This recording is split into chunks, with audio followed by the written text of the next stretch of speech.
नपाए काशी जानु, न्याय नपाए गोर्खा जानु, भ्रष्टाचार गर्न नपाए केपी ओलीको क्याबिनेटमा आउनु। केपी ओली सामान्यज्यूले जसरी सङ्गीन आरोप सरकारको नेतृत्व गरिरहेको सम्मान्य प्रधानमन्त्रीको नामै उच्चारण लिएर गर्नुभयो, यो विषयमा हाम्रो दलको गम्भीर ध्यान आकर्षण भएको छ। सामान्य सभामुख महोदय, यो विषय रेकर्डबाट हटाइनु पर्यो। अब गिनीबुकमा नाम लेखाउनु। नेपाल सगरमाथाको देश, भगवान गौतम बुद्धको देश भन्थे, अब भ्रष्टाचारीहरूको पनि देश हो भनेर नाम लेखाउनुहोस्। अब तपाईँहरूको अहिलेको सरकारले, नेपालको इतिहासले यो नजरलाई हेर्नेछ, किनभने भ्रष्टाचारीलाई संरक्षण गर्न पाइँदैन।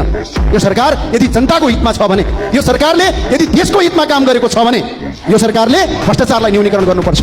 आज रेकर्ड भयो, गिनिज बुकमा नाम लेखाउनुहोस्। अहिलेको सरकारलाई यो आदेश गर्नुहोस् कि भ्रष्टाचारीहरू आज गिरीबन्धु, त्यसै गरेर तपाईँको विभिन्न किसिमका काण्ड त मचाइयो हुँदा मन्त्रीको तपाईँको अडियो रेकर्ड आउँदासम्म मन्त्रीलाई पक्राउ नगर्ने, पक्राउ गरेर छानबिन गरौँ। सम्माननीय सभामुख महोदय, एउटा मन्त्री बहालवाला मन्त्रीहरू यसरी अडियो टेप प्रकरण काण्ड आउँदै गर्दा अहिले पनि भिजिट भिसामा मान्छेहरूलाई सेटिङका साथ गएका प्रमाणहरू सार्वजनिक हुँदासम्म पनि सरकार मौन भएको छ।